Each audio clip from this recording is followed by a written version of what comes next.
नमस्कार. मी राहुल कुलकर्णी. आपल्या देशाच्या पंतप्रधानांनी असं म्हटलंय की मध्य पूर्व मधला हा जो संघर्ष आहे त्यामुळं जागतिक पातळीवरती गरिबी वाढेल. आणि याचं आम्ही सखोल विश्लेषण आमच्या प्लॅटफॉर्मवरती केलं होतं. शेतमजूर शेतमजुरापासून ते ज्यांचं अतिशय कमी उत्पन्न आहे असे किती लोक आहेत. माझ्या मताप्रमाणे 140 कोटीपैकी 29 कोटी लोक, ज्याला आपण वल्नरेबल कॅटेगरी म्हणतो, त्या येतील की ज्यांना मध्य पूर्व मधल्या या संघर्षाचे आर्थिक ताण सहन करावे लागते. कारण सलग 3 वेळेला आता पेट्रोल आणि डिझेलचे दर वाढले. आता ह्या विषयाचं सखोल विश्लेषण करण्यासाठी श्री अमित सुखदेव थोरात, जे आता JNU अर्थात दिल्ली येथून माझ्याशी जोडले गेले. अमित जी, तुमचं स्वागत आहे. नमस्कार, thank you. Thank you. So centre for the study of regional development, ज्याला CSRD आपण म्हणतो, तिथं ते असिस्टंट प्रोफेसर आहेत. त्यांचा मुख्य संशोधनाचा भाग दारिद्र्य, पॉवर्टी, विषमता, इनइक्वॅलिटी, सामाजिक बहिष्कार, सोशल एक्सक्ल्युशन, जातीय भेदभाव, डिस्क्रिमिनेशन, शिक्षण आणि आरोग्यातील असमानता. त्याचबरोबर आम्ही त्यांनी PhD, MPhil आणि मास्टर हे त्यांचं JNU मधलं त्यांचं शिक्षण पूर्ण झालेलं आहे. स्वामीजी, खर तर ही चिंता आपल्या देशाच्या पंतप्रधानांनी व्यक्त करण्याच्या आधी जागतिक पातळीवरच्या काही संघटनांनी ती भीती व्यक्त केलेलीच होती. So what is your first take on this? Very disturbing फार हे सिरियस गोष्ट आहे. कारण की 2011 पर्यंत आपल्याकडे चांगले आकडे होते. गरिबी रेखाच्या खाली किती लोक आहेत, किती प्रतिशत लोक आहेत. 21% लोक जनसंख्या गरिबीच्या खाली होती. त्याच्यानंतर डेटा नाही येण्यामुळे खूप त्रास झाला. तर नीती आयोगनी काही multi dimensional poverty index create केला होता आणि त्याच्यानी असं आपल्या समोर आलं की 4%च्या आसपास जनसंख्या गरिबी रेखाच्या खाली आहे. पण पॉवर्टी लाईन, गरिबी रेखाचं नवीन अपडेशन न झाल्यामुळे तेंडुलकर पॉवर्टी, तेंडुलकर कमिटीच्या नंतर पुन्हा आपण नवे त्याचे पॅरामीटर सेट केले. Raghuram sorry there was another, त्याच्यानंतर काही नाही झाल्यामुळे तर ती एक्झॅक्ट नंबर सांगणं कठीण आहे. पण कोविड झाला, GST झाले, त्याचा जो शॉक असेल लोकांवर, कारण की आम्ही सर्वे केले. एक इंडिया रिपोर्ट आहे, 21 स्टडीज होत्या त्याच्या आमची स्टडी होती, टेलिफोनिक सर्वे, इनफिल्ड सर्वे कोविड नंतर. तर खूप लोकांनी आपल्या जमिनी विकल्या, आपले दागिने विकले आणि त्याचं जे ॲसेट बेस होतं ते विकावं लागलं त्यांना जस्ट टू सर्व्हाइव्ह. आणि त्याच्यानंतर मग त्याला परत अर्जित करण्यामध्ये वेळ लागतो. आणि आता जास्त वेळ झाला नाहीये कोविड होऊन आणि हा शॉक आलाय, मॅसिव्ह शॉक आलाय. तर आपल्याला आयडिया पण नव्हता की किती लोक अक्षरशः पॉवर्टी खाली आहेत. आणि आता हे शॉक आल्यामुळे माझं असं मत आहे की ही दर वाढणार आहे.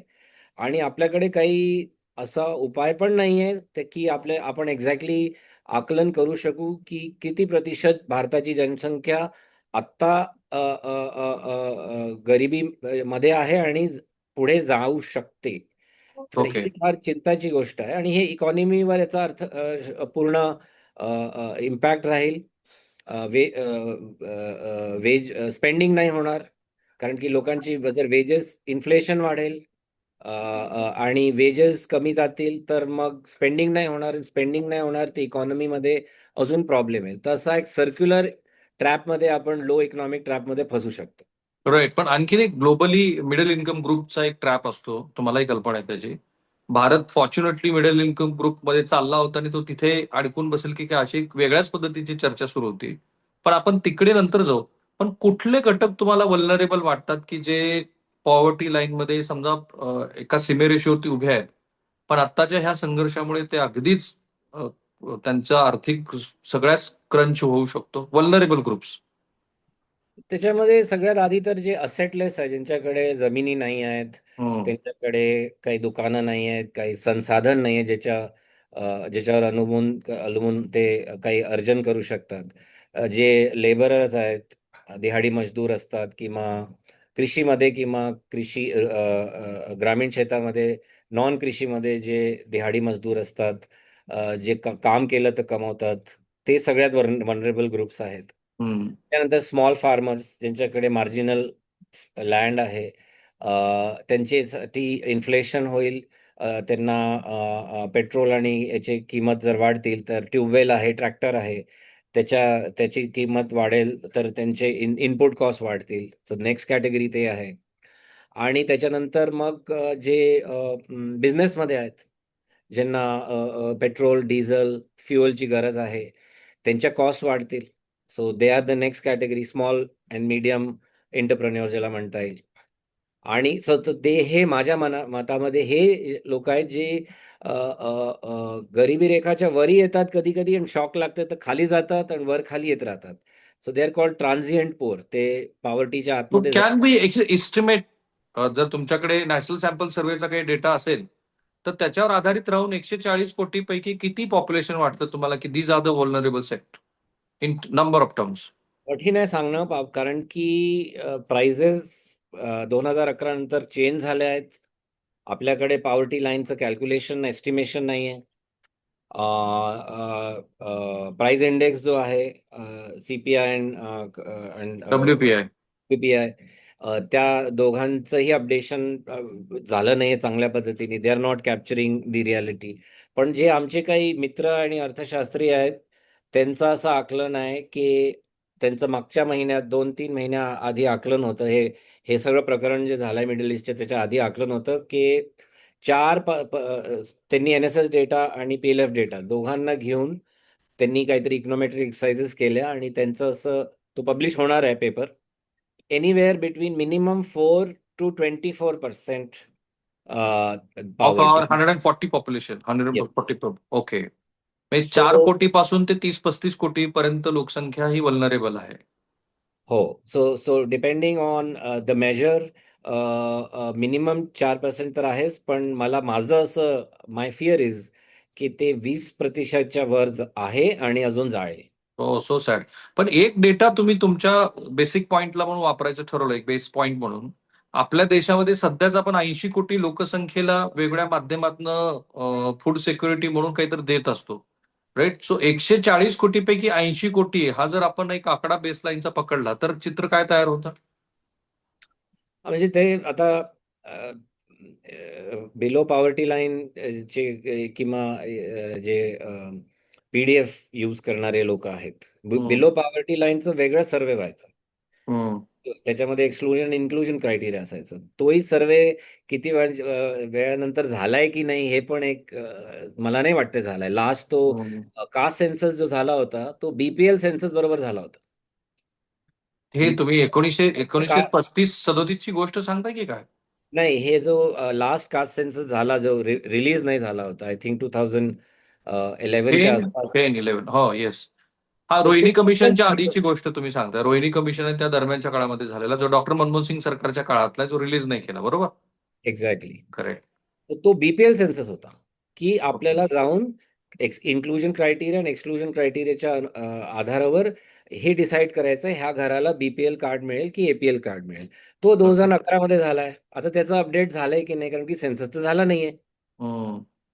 तर आपल्याला तेही आयडिया नाही आहे. तेही नंबर वाढू शकले असतील after Covid, after GST and आत्ता हे, याच्यानंतर अजून वाढतील. तर तो हम्म. सेन्ससमध्ये बीपीएल करणं पण फार गरजेचं आहे.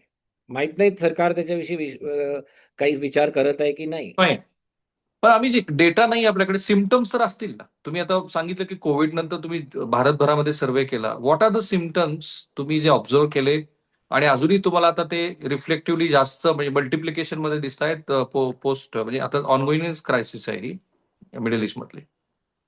आय थिंक मिडल क्लासची पण स्थिती खराब झाली आहे, ते सगळेच म्हणतायत.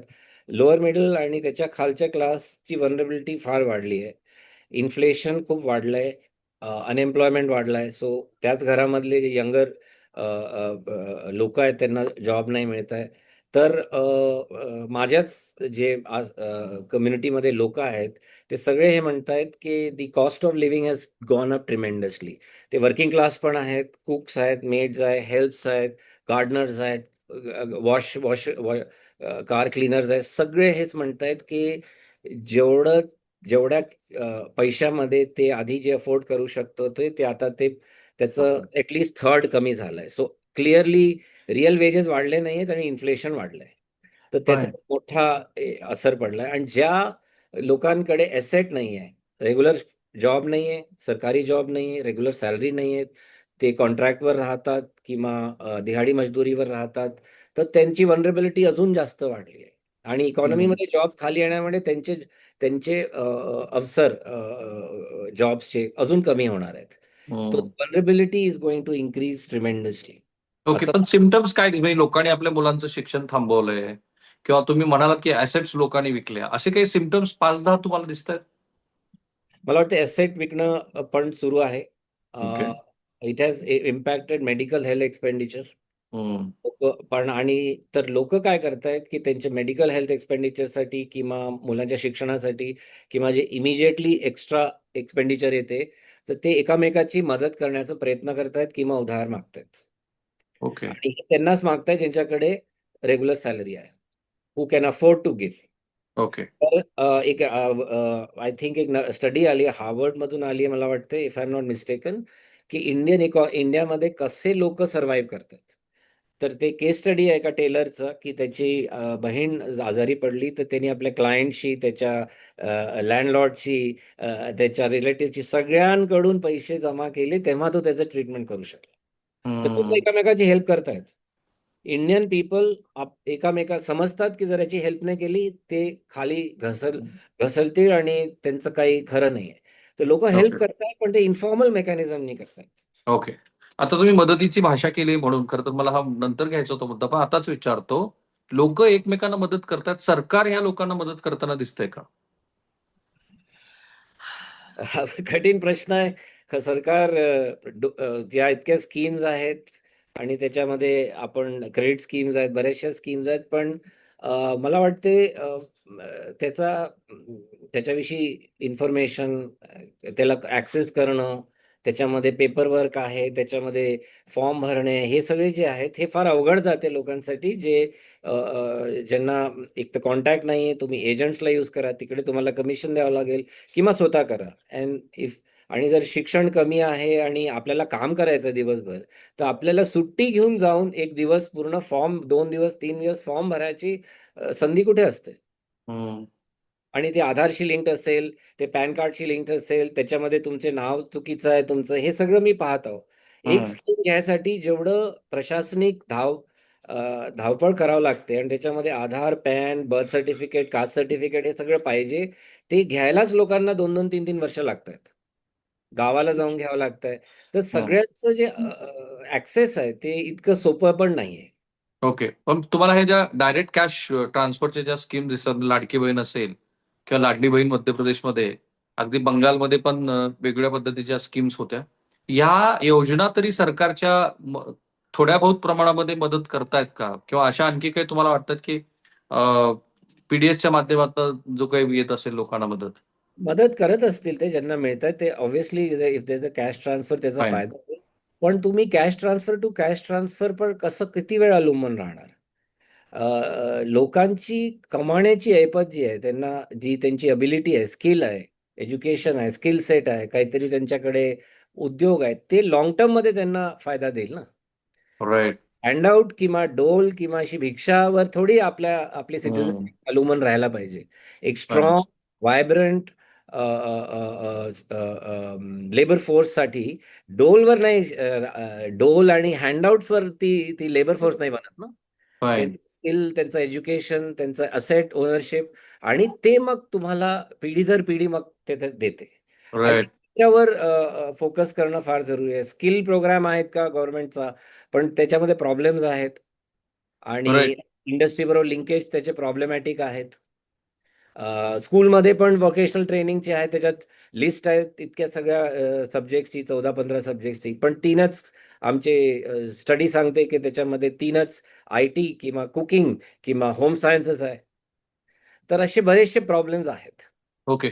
ज्यावेळेला असं संकट येतं आम्ही त्यावेळेला जनरली महिला आणि मुलीवरती ह्या संकटाचा जास्त परिणाम जाणवतो. राईट? असं काही तुमच्या स्टडीमध्ये दिसलं की ह्या सगळ्या संकटामध्ये प्रायोरिटी मुलांना किंवा पुरुषांना अधिक मिळते आणि मुली आणि महिला मात्र अधिकच संकटात जात आहेत?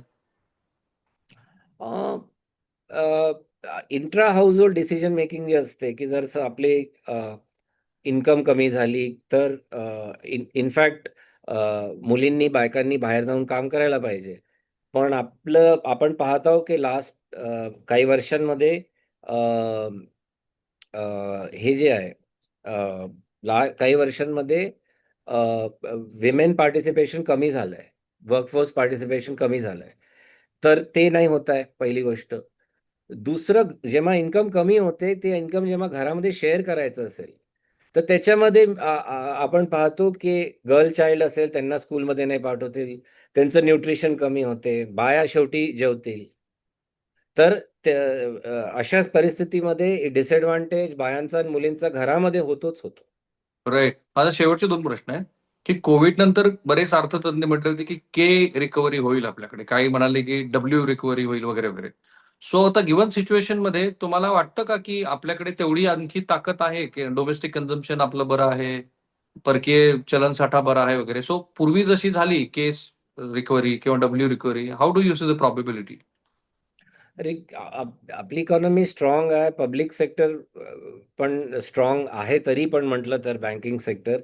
पण जितकं जास्त एक्सपोजर आपलं प्रायव्हेट सेक्टरला होईल, तेवढं आपण वनरेबल राहू to prices of the crude, prices of the fuel and imported commodities. तर आपलं जी मेक इन इंडिया प्रोग्राम आहे किंवा ॲग्रिकल्चर सेक्टर आहे किंवा मॅन्युफॅक्चरिंग सेक्टर आहे, आता दोन्ही स्टॅग्नंट आहे बऱ्याच वेळपासून. तो हे आपली बॅकबोन असायला पाहिजे. पण आपलं सॉफ्ट पॉवर जास्त आहे आय टी सर्व्हिसेसमध्ये. पण मॅन्युफॅक्चरिंग आणि ॲग्रिकल्चर नसल्यामुळे आपली वनरेबिलिटी तेवढी वाढली आहे.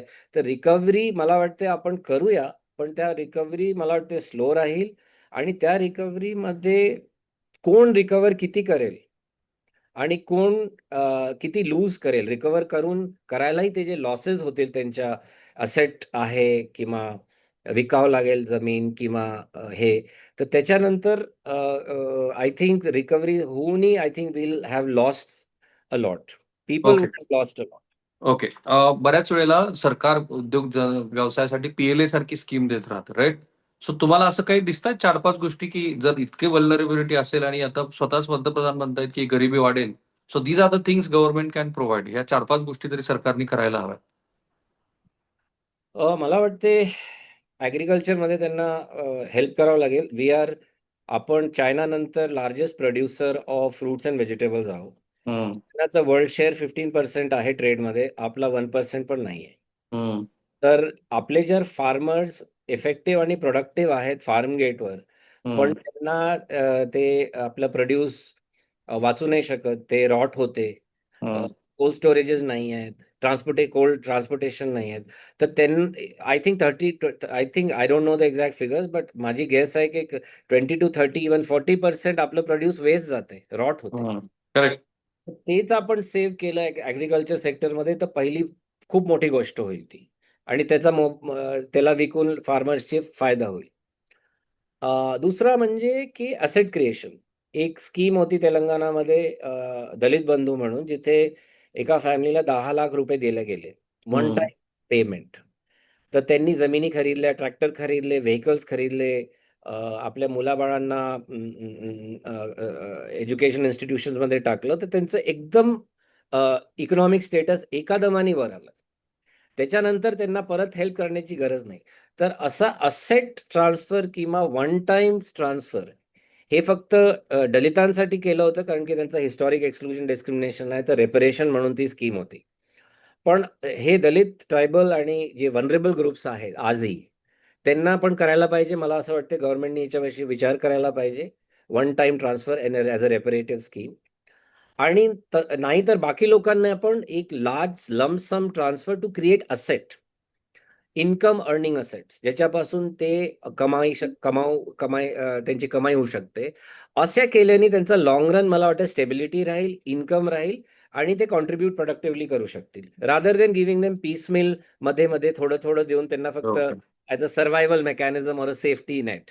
That's not going to increase their skill किंवा एज्युकेशन, असं मला वाटतंय.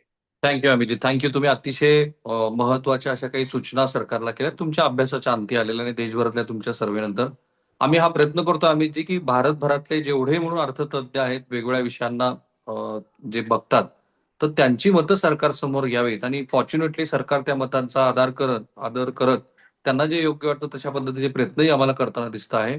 तुम्हाला कल्पनाच असेल की येत्या 30 जून पर्यंत महाराष्ट्रामध्ये शेतकऱ्यांसाठी कर्जमाफीची योजना राज्य सरकारनं घोषित केलेली आहे. सो थँक्यू सो मच अमितजी. पुन्हा पुन्हा भेटत राहू आपण. Thank you thank you good night. Good thank you night. Bye.